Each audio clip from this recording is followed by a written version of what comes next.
Hare Krishna. Hare Krishna.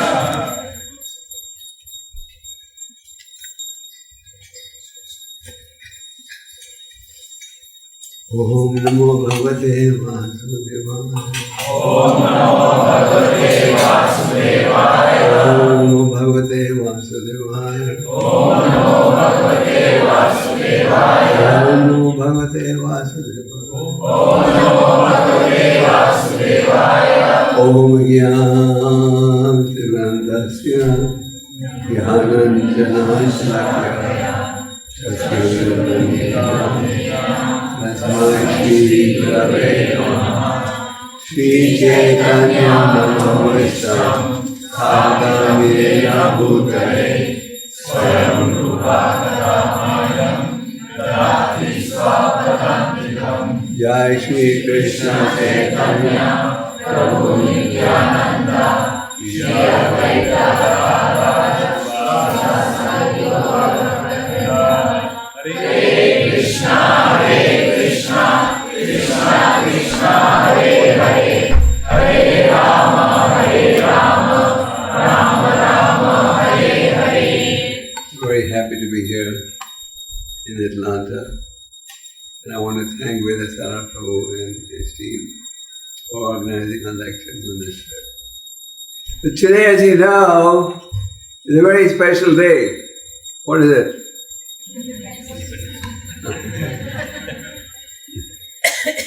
I believe Devamrita Swami spoke on this topic. Anyway, we can look at the same thing from different angles. So, Independence Day. I believe that America secured independence. I would call it political independence from the Britishers on July 4th, 1776. Is that right? So this reminds me of a pastime involving Śrīla Prabhupada.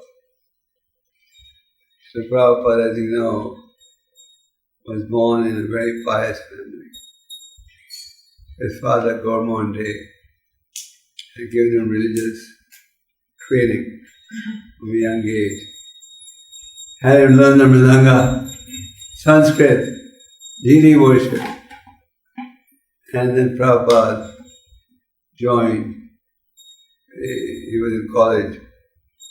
He was in college in Calcutta, Scottish college, which at that time was the most popular college. Even the teachers came from Scotland. So Prabhupada, in 1922, he was approached by one of his friends who said, there is a very special sadhu in Calcutta. I want you to come and meet him. Prabhupada had exposure to many sadhus. Prabhupada's father was very hospitable, and he would not discriminate what type of sadhu he is. Anyone who came to him for help, a place to stay, he would give it. And Prabhupada was not inspired by the integrity of these sadhus. So when Prabhupada's friend said, there's a very special sadhu I want you to meet, Prabhupada said, I have met so many sadhus, I'm not inspired by them. I have no interest in meeting another sadhu. But his friend said, but this sadhu is different. It's not like the others. Please come. In Prabhupada's words, he virtually dragged Prabhupada to meet who? Bhaktisiddhanta. So Bhaktisiddhanta Saraswati Thakur in his first meeting said, you are an educated young Indian, you speak very good English, why don't you take Lord Chaitanya's teachings to the Western countries? Prabhupada said, first we should make our country, India, independent. Today's Independence Day, isn't it? So Prabhupada said, first we should make India independent. Then people will listen to our message. And then Bhaktisiddhanta said, what is real independence? He said, real independence is independence from the cycle of birth and death. Political independence is not real independence. So all over the world, we have many celebrations. Independence Day, Republic Day. In India they have a Republic Day parade. My God, you should see it. It's as elaborate as any in the world. And people have all these celebrations. What is real independence? Real independence is independence from the cycle of birth and death. We greet each other. At the beginning of the year by saying, we greet each other at the beginning of the year by saying, Happy New Year. You believe in that? You believe it? We say Happy New Year. Happy birthday. Happy this, happy that. So when you say Happy New Year, what do you really imply? Who wants to volunteer and answer? What do you imply? This year we are happy. May you not have darshan of any misery this year. May you not fall sick, may you not get old, may all your stocks go up. But in reality, what do you see? In reality, in the end, you see, in spite of the fact that everybody wished us Happy New Year, there was nothing but misery in life. So, we are not against celebration.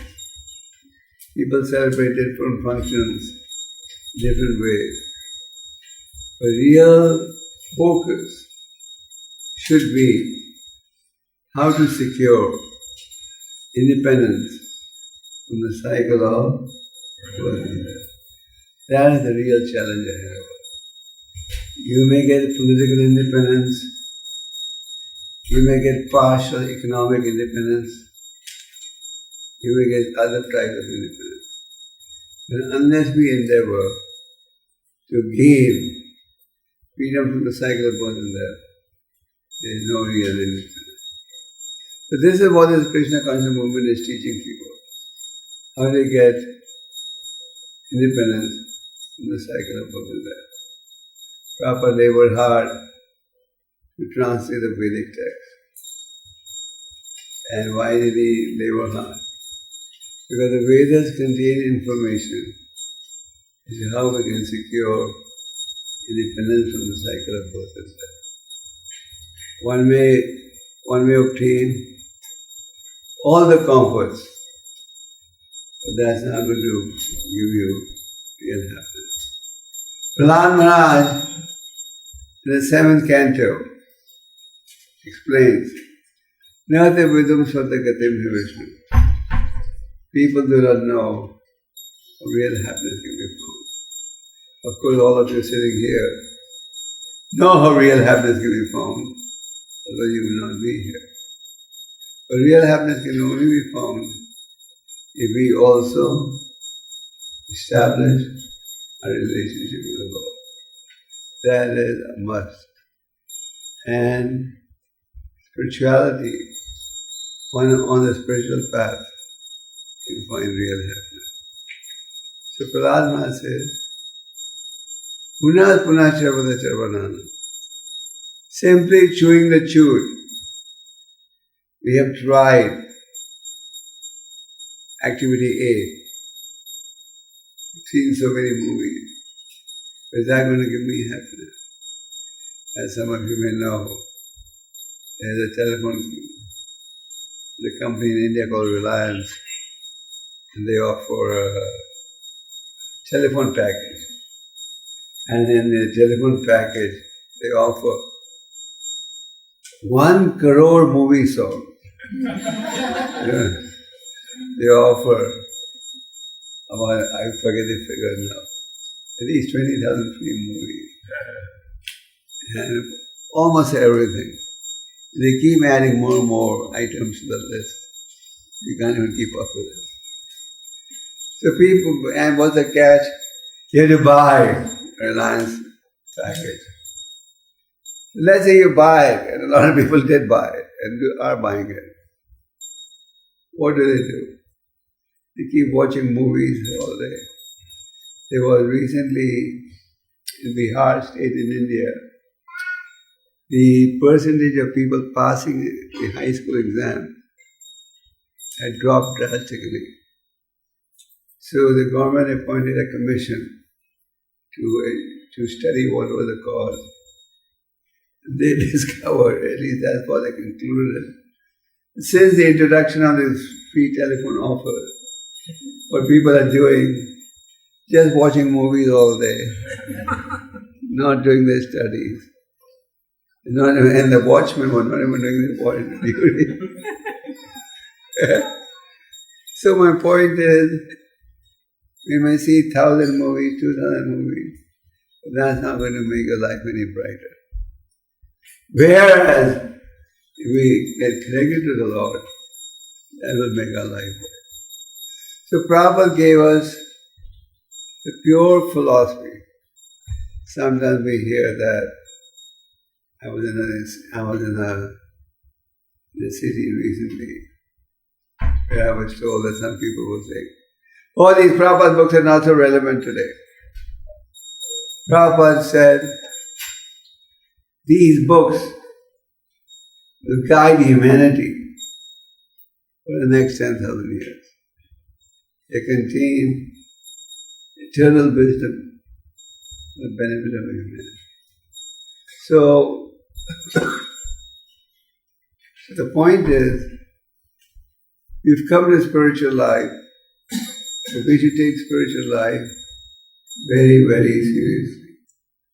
We should take to the path very, very seriously. Adho Shraddha Tata Sadhu.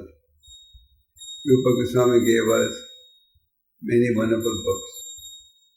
Rupa Goswami, as you know, along with his brother Nathan, was serving in the government of Nawab Hussain Shah, who at that time was the head of the richest kingdom on the planet. There was no America. Am I right? Columbus had not discovered America. But their heart was into serving Lord Chaitanya's movement, so they didn't stay for very long in that position. And Chaitanya Mahaprabhu instructed Rupa and Sanatana to write books on devotion service. So Rupa Goswami has given us many wonderful pieces of literature. Especially 2 of them were translated by Prabhupada. Which were they? These both are very, very important. I was personally with Prabhupada in Los Angeles in 1971-70, when he had just received the advanced copy of Nectar Devotion. At that time, these books were published in Japan by a printer called Nepal. And Prabhupada, the temple room was fully packed. Prabhupada lifted the Nectar Devotion, told the devotees, this is the law book of the Krishna conscious movement. Every devotee must study. So these books are actually like law books. They tell us what to do, what not to do. So in the Bhakti Rasamrita Sindhu, Rupa Goswami says, Adho Shraddha Tata Sadhu.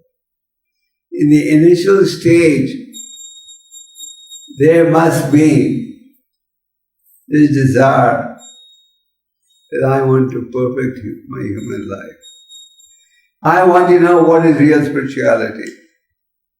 Many people take this spirituality, and those are sincere, after trying various alternatives, end up the path of spiritual bhakti. So, if the desire is there, Shraddha, then Krishna brings us in the association of sadhu. The sadhu may take on 2 forms. One is the Granth sadhu, and the other is the What's the other? Bhakti sadhu. Grand sadhu refers to books, another process, and bhakti sadhu means the person. And when you come in touch with the genuine sadhu, then what do you get? What do you get? No. You get the real message. The genuine sadhu gives you the real message. He doesn't distort anything. In Prabhupada's case, you see that when he arrived in America, he still had to struggle, especially during the first year. And on few occasions, he met with local Goswamis who were there, those who were aware of what Prabhupada is endeavoring. And they gave Prabhupada advice that he should not present the strict philosophy that he is presenting. He should give them a very mild version. Prabhupada refused to cooperate. He said, no, we give the real thing. When Prabhupada arrived in Boston, on a ship from India, when he saw the environment in America, he wrote a poem. Prabhupada used to be called Kavi. Kavi means poet. Prabhupada was a spiritual poet. So he wrote a poem in which he said, "My dear Lord, you have brought me to this place. So who is going to listen to your message? But rather on His mercy, the impossible can become possible." So Prabhupada had strict faith that the pure message is given, even if there is a struggle. Prabhupada struggled in India and in America, but he did not compromise. He gave the real thing. So, you meet a genuine sadhu, he'll give you a genuine philosophy. And what is a genuine philosophy? Chant Hare Krishna, read Gita Bhagavatam. And when you follow that, then what happens? That is known as Bhajana Kriya. Bhajana Kriya is absolutely important if we want to make spiritual advancement. We should all be concerned, how can I succeed on the spiritual path? We like to succeed in every area, isn't it? Let's say, the part of a sports team, you want to succeed? These days, as you probably know, the World Cup is going on in Russia. Am I right? So, I was just in Russia 10 days ago. The whole country just occupied with that. But then I saw that wherever I went, they were just talking about the World Cup. And in India, I don't know how, I thought cricket was the national sports of India. In the Indian paper, 6 pages, 7 pages, just on the World Cup. I read an article that said that over 20,000 people bought tickets in India to go and see the World Cup. So, and they cheer when the home team wins, and they feel sorry when they lose. So, in sports, you want to be victorious. In politics, you also want to be victorious, isn't it?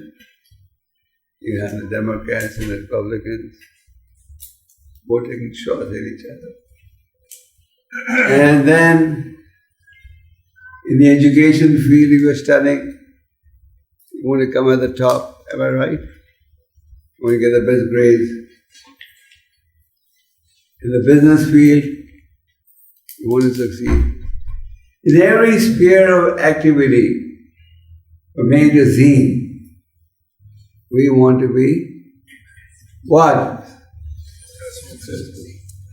So when it comes to spiritual life, why should we have a casual approach? By casual approach I mean not a serious approach.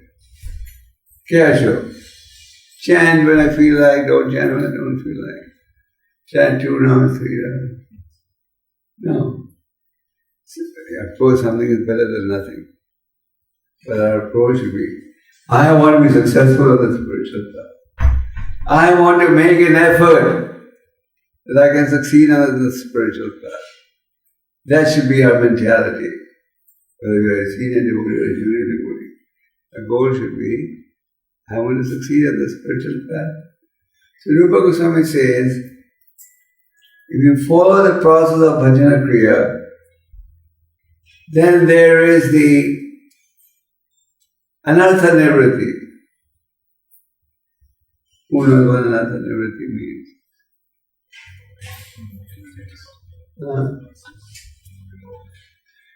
Yes, getting rid of the unwanted activities that are reflected by Kam, Krodha, Lobha, Moha, Mada. And due to the influence of the anartha, we are not able to get the real beauty, real benefit of chanting. In the Upadeshamrita of Rupa Goswami, it is said that the holy name of the Lord is sweet like sugar candy. Is that right? The pastimes of the Lord are sweet like sugar candy. The qualities of the Lord are sweet like sugar candy. Everybody likes sweet things. Virtually all over the world, we serve as sweet recipes at the end or at the beginning. Am I right? Virtually everyone does it at the end. One community does in the beginning. So, everyone wants to eat sweet. So Rupa Goswami says, the holy name of the Lord is sweet, which would imply that you would feel like chanting all the time, isn't it? But because our tongue is afflicted with a disease called avidya. Disease is called avidya, which means ignorance. We cannot taste the sweetness. Just like when somebody gave you very palatable samosas and you had high fever, could you relish it? So we can't relish the sweetness of the holy name only because of one reason. And that reason is deep attachment to the anartha. That's greed, envy, hatred. Therefore, we're not so attached to the holy name. So the question is, how do we cure this disease? Virtually, every disease can be cured with a spiritual form. Which sometimes you have material diseases, which even if you want to cure, you can't cure. But with spiritual medicine, you can control and cure this disease of avidya. So by following bhajana kriya, there is another nivritti, which means the weakening of the anartha. And as the anarthas get weaker and weaker, what happens? What happens? The holy name becomes more and more tasty. One question that devotees ask, how do you get nishtha? How do you develop humility? How do you develop tolerance? I've seen virtually all over the world. The question that devotees ask is 99.9% similar. Everywhere devotees want to know, how can I get nishtha? How can I get humility? So this Rupa Goswami says, and come by falling bhajana together. Then there will be another devotee. And then there will be Nishta. Nishta means devotion. And you keep pursuing it. And then you'll come to the stage of love of God. So the effort has to be made. Gopāla Kṛṣṇa further on this topic, Upadeshamrita says, in order to advance spiritually, Utsaha Nishaya Dharya Tatta Karma Pravardhanat Sangatyage Satavete. Sadhir Bhakti. I'm sure all of you know this verse. How many of you have this verse memorized? Utsaha Nishaya Dharya. Only 5%. But you read more. So Gopāla Kṛṣṇa says, if you want to advance spiritually, if you want your devotional service to flourish, please be enthusiastic. And why shouldn't you be enthusiastic? Who are you serving? Oh, the greatest personality. Once there was a simple man in a village. His desire was to serve the most important man of the village. So he did a survey. Asked people, who is the most important man in this village? So everyone said, oh, that big shopkeeper. He's the richest man in the village. So he approached that man. His desire was to serve the most important man. So he went to that shopkeeper, big businessman, and said, I think you are the most important man in this village. I have a desire to serve you. May I? He said, sure. But a little later he saw that that rich man also salutes somebody else. Was he saluting? The treasurer of the king was regularly coming to collect taxes. So he figured that this collector will be more important than the shopkeeper.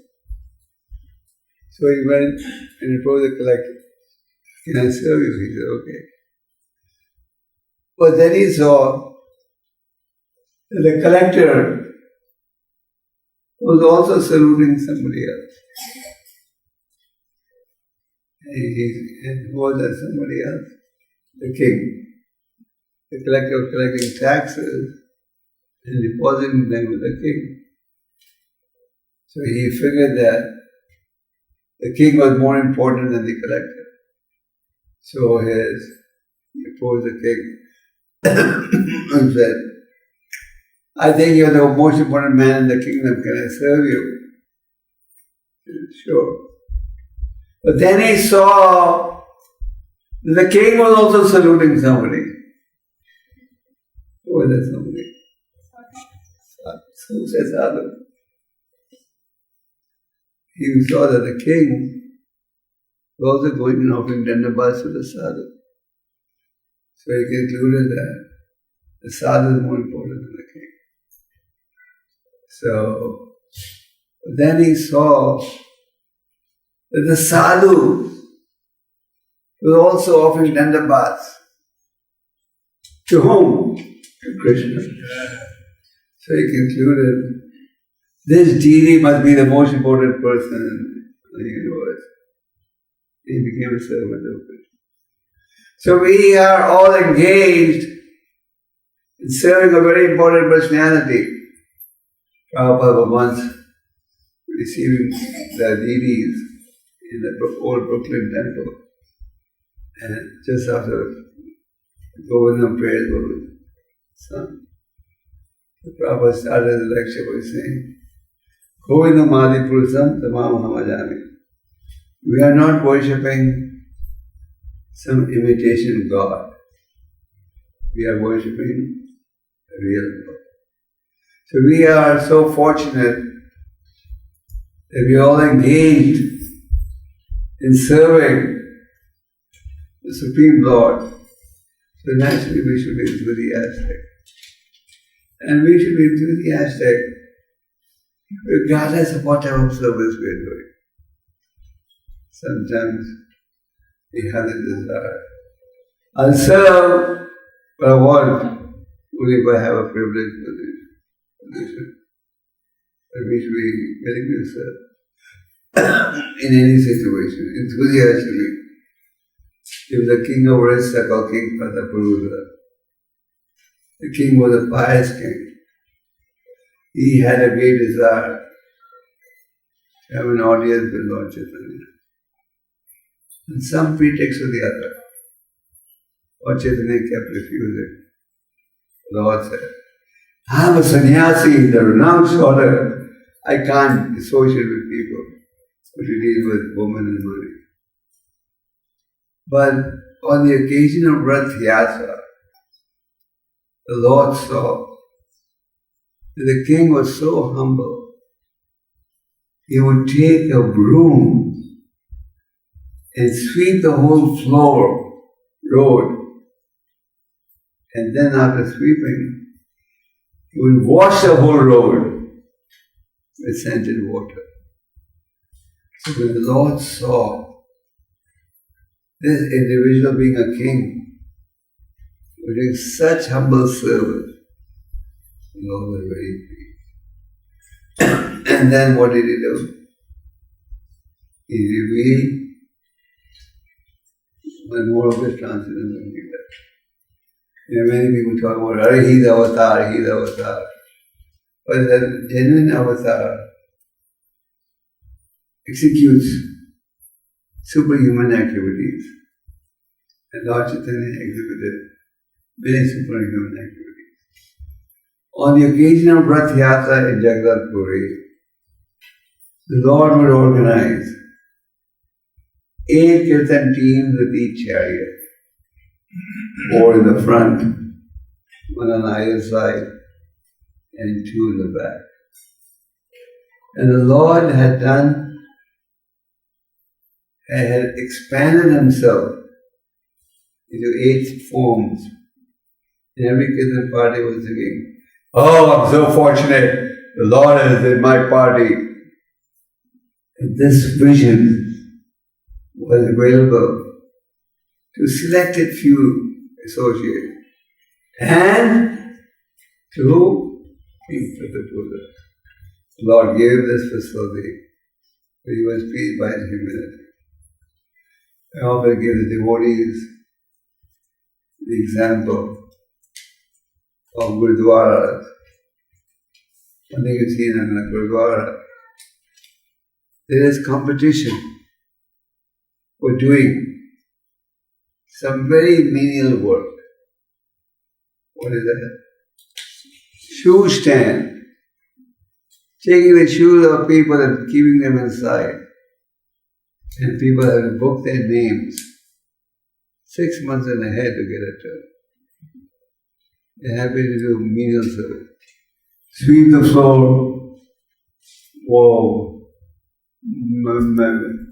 manage the shoe stand, etc. So, on a devotional path, we should be enthusiastic to serve, regardless of what type of service we are doing. As long as Krishna is being served. Then we should be determined, patient, follow the process.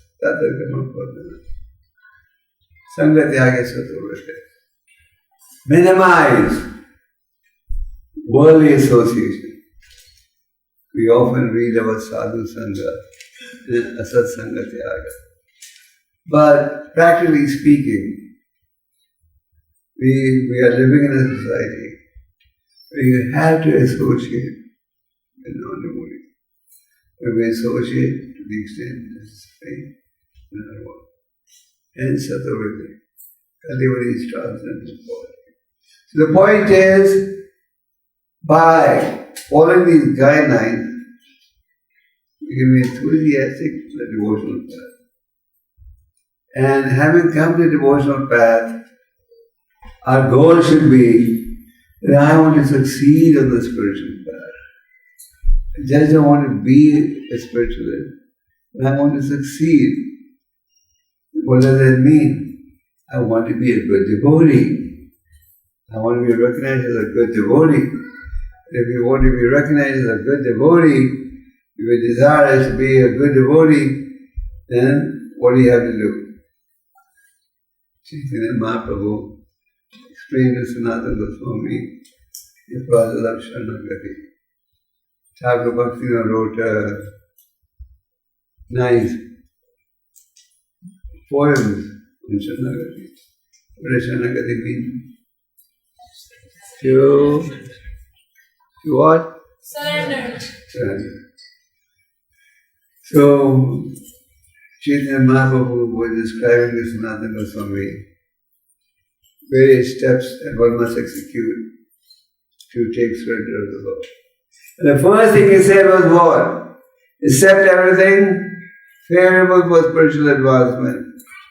Two, reject everything unfavorable. So that should be our mood. I want to succeed spiritually. I want to get real independence. I want to make spiritual advancement. I want to be successful on this path. That is our mentality. And make an effort. So Chaitanya Mahaprabhu said, accept what is favorable for spiritual advancement. And then what did he say? Reject what is unfavorable. Gopāla Kṛṣṇa says, Tatyaha prayasasya prajalpan imaga. Yan sangasya lolyam cha sarvi bhakti. Rajati means so over-endeavoring, overeating, human holy minding association, all these are detrimental factors. So having come to Krishna consciousness, our goal should be to make spiritual advancement. Our goal should be to get attached to the holy name, to get attached to devotional service. But to get attached, we have to make an effort. Papa said on this point, you take one step towards Krishna, Krishna will take 10 steps towards you. A necessary ingredient to succeed on the spiritual path is also studying Prabhupada books. Unfortunately, we devotees don't read these books as much as we should. How many of you read Prabhupada books every day? In some form or the other. But we should read. Reading expands our spiritual knowledge. And with a spiritual knowledge, it is easier to discriminate between what is right and what is wrong. So Chaitanya Mahaprabhu said, Sharanagati. An important element of Sharanagati is humility. Humility. What does Lord Chaitanya say on this point?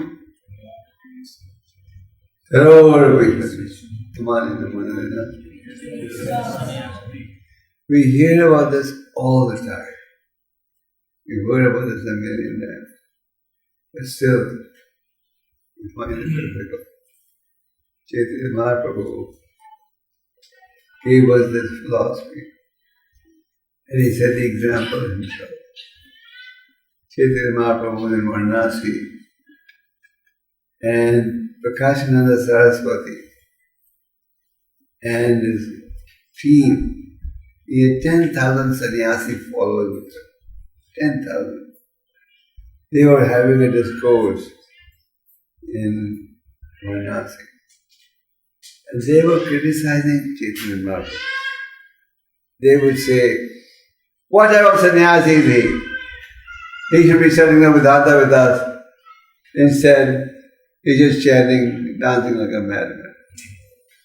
So this criticism reached the ears of devotees of Lord Chaitanya, especially Chandrasekhar and Taparnasa.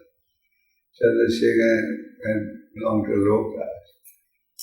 They told Lord Chaitanya, we can't tolerate all this criticism that you're getting. Please come and meet with these sannyasis.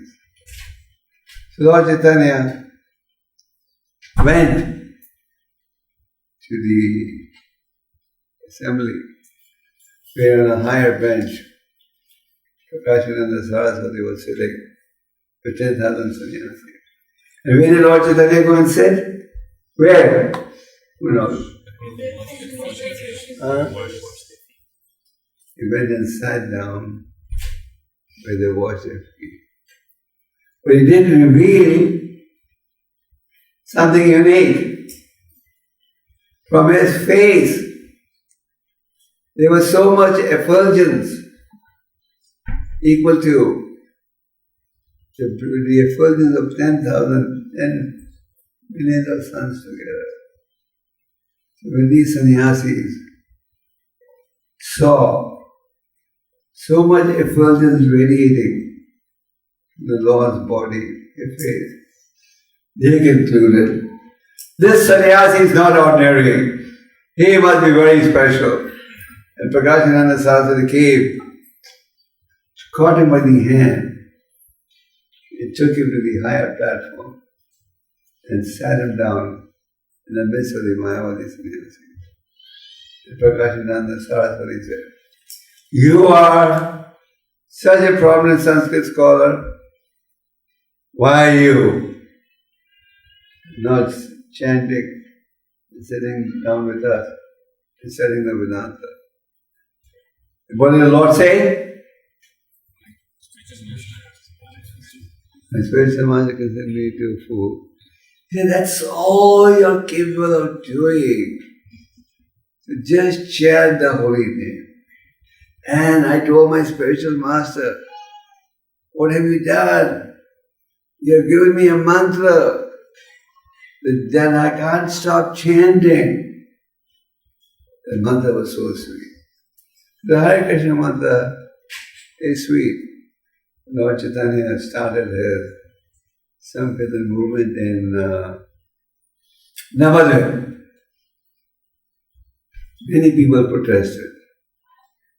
Of course, the Muslims protested. They went to the king and Qazi and said, if we don't stop this chanting of the holy name, this Nimai Pandit is going to convert all the Mahamans to become Vaishnava.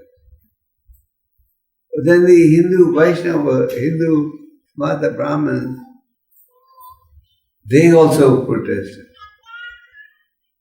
Because they were making, these Mata Brahmins were making money in these big yagyas. They had to do a yagya for everything. And Lord Chaitanya was saying, no need of any yagya, just chant the Hare Krishna mantra. It doesn't cost any money, does it? So they also complained. And there was one Mohammedan man who would go to the Qazi. The Qazi means representative of the king, who also was looking after administering religious principles. And so this man, Qazi, this Mohammedan, he will complain to the Qazi, stop this Harinam movement of Nimai Pandit. So the Qazi said, you come every day and complain to me 100 times a day. Stop Lord Chaitanya Sankirtan movement. Whenever I see you, you're always chanting Hare Krishna. What is this hypocrisy? And he said, I must admit, since I heard the holy name, this chanting can't escape my tongue. I can't stop chanting. I found this chanting to be so sweet. So, that's the goal we should try to reach one day. That we get so attached to the holy name that we feel like chanting all the time. So our goal should be how to succeed on the spiritual path. And our effort should be to achieve that goal. That should be our effort. Our goal should not be, I just hang in casually. Of course, as I said earlier, something's better than nothing. The goal should be to make spiritual advancement. So all this knowledge that we need to make spiritual advancement is there in Prabhupada's book. We have to make an effort. As they say in English, if there's a will, there's a way. You heard that before? So, if we determine, then the Lord has a way. So on this Independence Day, we should understand we're not against these celebrations. We should understand the real independence is independence from the cycle of birth and death. And this can only be achieved by the process of bhakti yoga. This is the essence of the Vedic scripture, to practice bhakti yoga. And in the association of devotees, this can be best executed. So you are very fortunate that you have got exposed to Prabhupada's movement. Please take advantage of this. Chant the process is very simple. And there are no secrets. In fact, in ISKCON, there are virtually no secrets. They have a GBC meeting today. In the evening, the whole world knows what is discussed. So, our philosophy is not a secret. And take to this process seriously. That is our appeal. If we take the process seriously, then we'll make spiritual advance. So please do that. And Guru Sadhu Shastra. You follow the words of God as presented by the sadhus and as presented by the representative of the sadhu. And by following this process, we can definitely make it one. So please make a serious endeavor and Krishna will help you. Hare Krishna.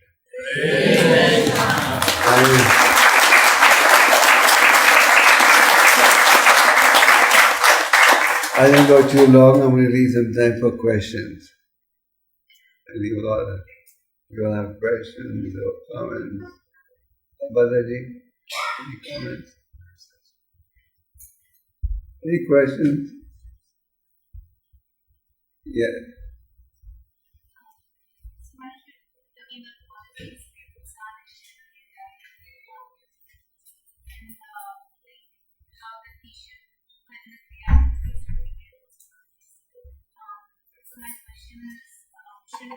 Should we not externally ever do this?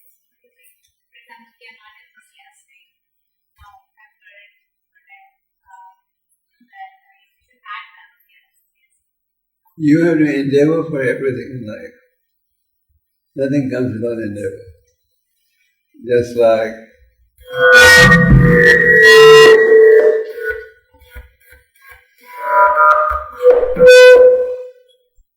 that's what just an alarm to wake you up. So, just like in the material area,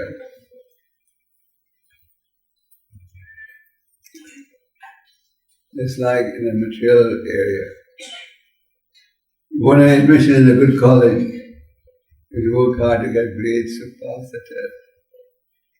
So similarly, there has to be an effort. I want to be humble. But sometimes you'll be insulted. And you may have to face challenges. We don't get discouraged. We also get tested. Krishna is always testing us also. So, we have to make an effort. Why do I want to chant? I feel like sleeping, but I get up in the morning to chant. Because I want to make spiritual advancement. I want to develop the positive qualities. And if you make an effort, there's a famous phrase in English, God helps those who. Is this your question? Yeah, you shouldn't think that without making an effort, everything's going to happen. You have to make some effort. We have to make an effort in every area, isn't it? Job, business, any area. For spirituality also you have to make an effort. Okay, more questions? Baba. Everyone was Baba there, Prabhu. Yeah. So in the current environment, how important for our strategy is that we do the same I am a strong believer of Harinam Sankirtan. Harinam Sankirtan is our eternal business, not part-time business. Many times all over the world, I meet people who say, I don't see your Harinam party. Last year, I was in a Russian city called Novosibirsk, and I had to go to see a doctor, orthopedic doctor. So we went to see him. And then, as we were leaving, he said, I asked him if we had ever seen a Hare Krishna devotee. He said, when I was doing my medicine at the Yaroslav College, I used to see your Harinam parties every day. He was a Russian doctor. He said, and he remembers we have a temple in this city. 20 years ago when I was a student, I used to see your Harinam parties. So 20 years later, when he was a practicing Christian, he remembered that he saw the Harinam party. So this Harinam is very, very nice. Every year the holy name will benefit. Actually, in many temples, now the Harinam is done by congregational devotees also. In many temples in North America, the congregational devotees are also doing book distribution. In fact, most of the book distribution in San Jose in many temples is done by congregational devotees. So the Harinam, in my opinion, is very important. How did Prabhupada start the movement? Through Harinam. If you go to Tompkins Square Park in New York, how many of you have been to Tompkins Square Park?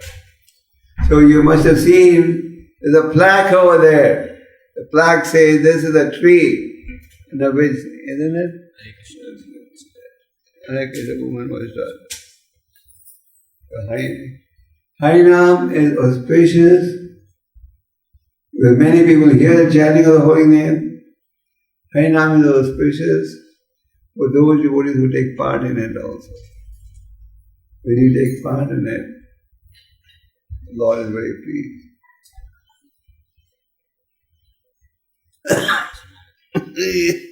Yeah.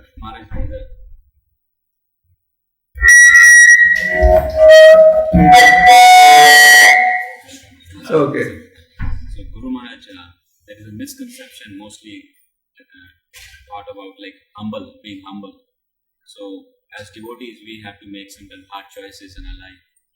And when we make hard choices, people say like, materialistic, he is not humble. But so what does this humble word actually means? When sometimes it's been misthought. Well, we'll have to look up the dictionary for that. But generally humble means be gentle to everyone. And an important aspect of humility is, I'm ready to listen, I'm ready to take direction, I'm ready to be corrected. Very often people think, I don't need any correction. Very important elementary. Humility doesn't mean you just offer dhanavad to everyone and smile and speak. That's one aspect. But there has to be humility in the heart. Humility in the heart means, what is humility in the heart means I need correction and direction.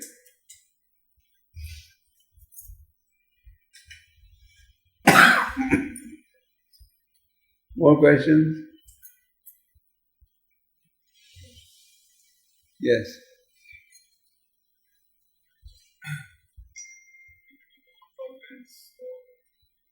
Louder. We're talking about tolerance.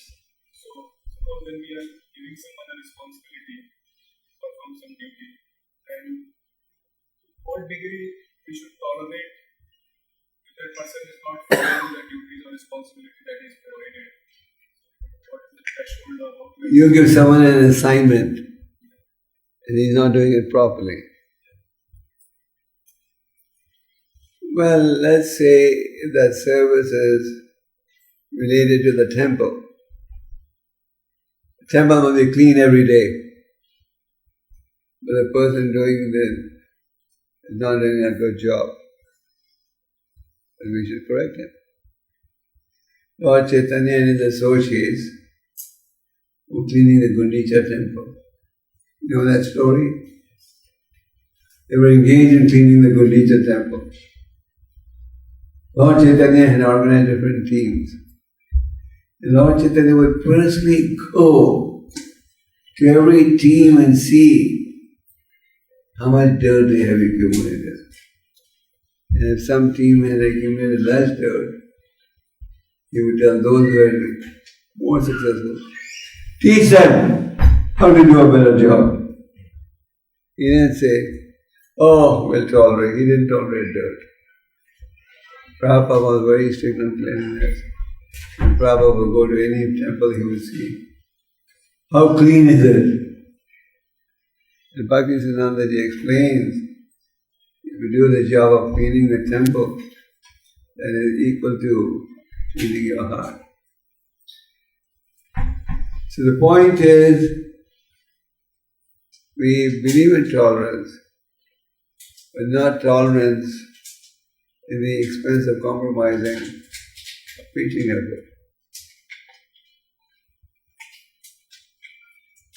Isn't it? Yes, more questions? Yeah. Maharaj, for any job, there is a success visible because you've been paid for a job.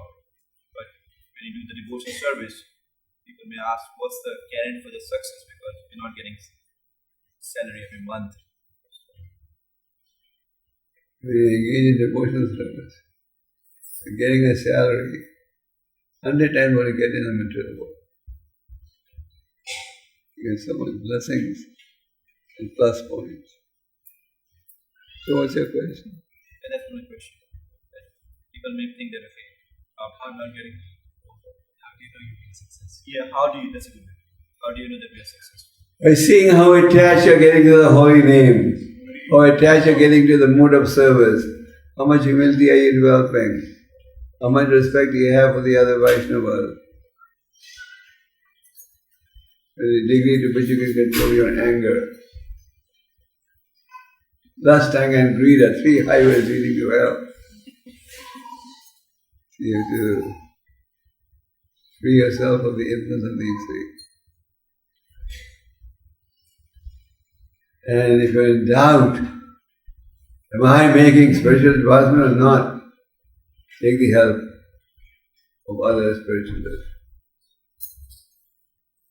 Rupa Goswami, in his book Nectar of Instruction, talks about 6 rasas amongst devotees.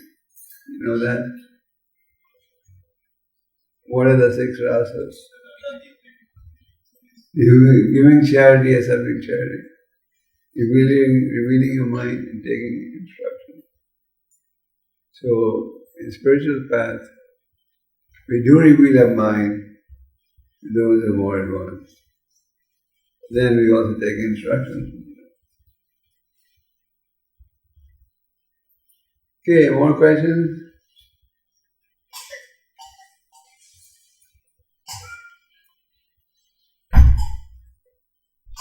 Yes. How to maintain?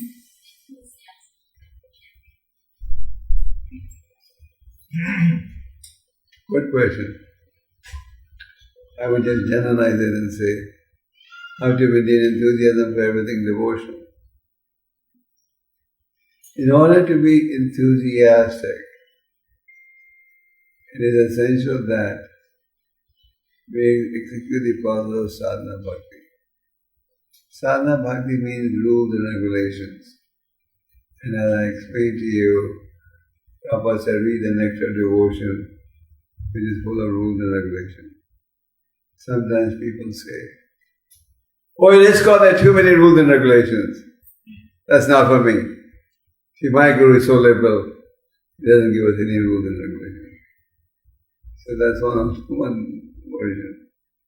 The rules and regulations are there. They give him a Rupa Goswami. The law, if you read the Bhagavad Gita and the Bhagavatam, it's full of rules and regulations. So if we follow those rules and regulations, then there'll be enthusiasm. But if you think that I'll just jump high in Kirtan to show my enthusiasm and impress everyone by this manner, that is wrong. We should, if your sadhana is good, that will help you to remain enthusiastic. Sometimes devotees want to know that sometimes they're very enthusiastic and then sometimes enthusiasm goes down. So Narada Muni discusses this point in the Bhagavata. Narada Muni says, sometimes you take a medicine and you think you're getting cured, then you stop to take the medicine and you get a relapse. Isn't it? So Narada Muni was explaining that many times we start chanting and we think, oh, now I'm cured. Now I don't need to take the medicine. And you get a relapse. So keep taking the medicine, that means keep following sadhana bhakti. Yes? Okay? Yeah. We see that certain devotees are attached to certain processes of bhakti. Like some people really like doing deity worship, some people really like doing book distribution. Why is this? Is this due to the past life? Or is this because they have some relationship with Krishna that way? Variety is the spice of life. You hear that English phrase? Yeah. In ISKCON there's so much variety. You can be a book distributor, you can be an accountant, you can be an artist, you can be a musician, you can be a successful businessman. Whichever your abilities are, you can use it in service of the Lord. We don't say, you have to do this. If somebody is more inclined, just like these Prabhupada's books, you may have seen it's full of art. So in the early days when Prabhupada started the movement, he saw his disciples had these abilities. He encouraged them to paint for the books. And whatever the abilities are, Krishna says, I am the ability man. Use that ability to serve the Lord. But have some inclination. Don't say, I don't have any taste. Okay, I think you are running out of questions. Any more questions?